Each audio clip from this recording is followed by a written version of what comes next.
Now that you have a pretty good understanding of the basics of our US government, from the federal level to the state and local, let's keep going into more and more detail about how these levels of government actually function.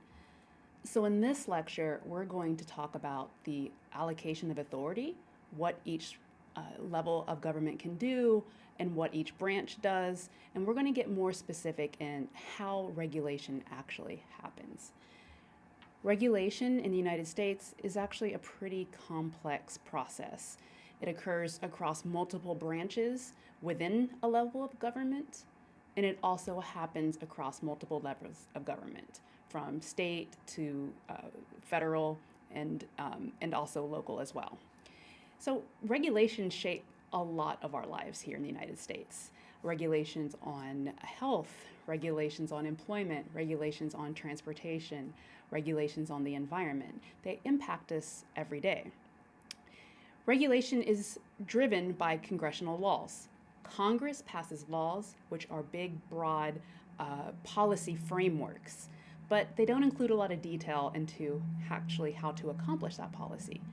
That comes down to the executive branch that executes the laws. Underneath the executive branch are agencies and departments that do the very detailed work of implementing the laws that Congress passes.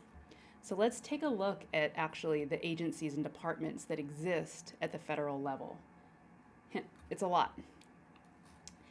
So I don't expect you to be able to read all of these, but this is a graphic that really shows the organizational structure of the federal government. So again, looking all the way to the left, everything flows from the Constitution. Everything starts with the Constitution, which breaks up power between the three branches: the pink White House, the blue Congress, and the green Supreme Court.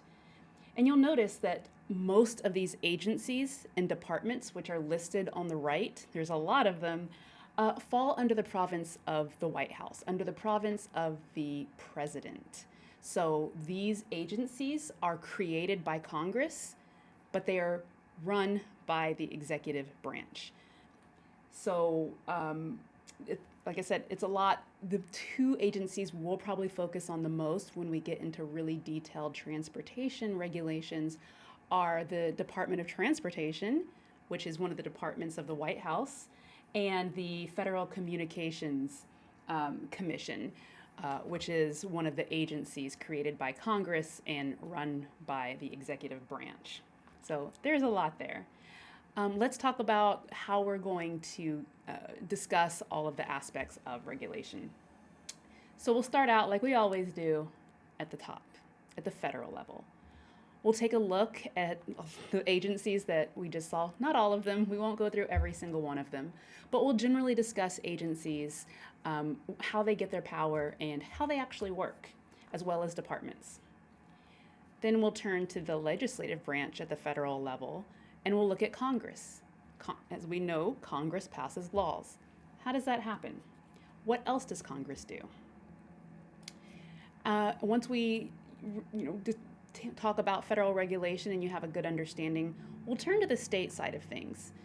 You'll find the state setup looks incredibly similar to the federal setup in terms of the executive branch having agencies and departments and the legislative branch passing laws. So we won't walk through the general overview of state regulation since it looks so similar to state or to federal regulation. Instead, we will look at a specific state, and that state is California. Because California is a large state, it is heavy in regulation, and it's really a national leader in a lot of areas. So we'll look at what does the regulatory environment look like in California, and we'll focus on transportation, just to give everything some context.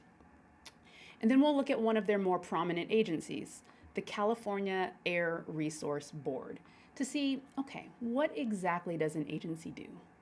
We said they make the rules. What does that even mean, and what does that look like? So we'll do a deep dive on CARB, and you'll understand really how agencies function and what their goals are. And then finally, we'll talk about how does this all play together. States are regulating, the federal government is regulating. They often collaborate together, but sometimes they also conflict, and we'll talk about that a little bit more.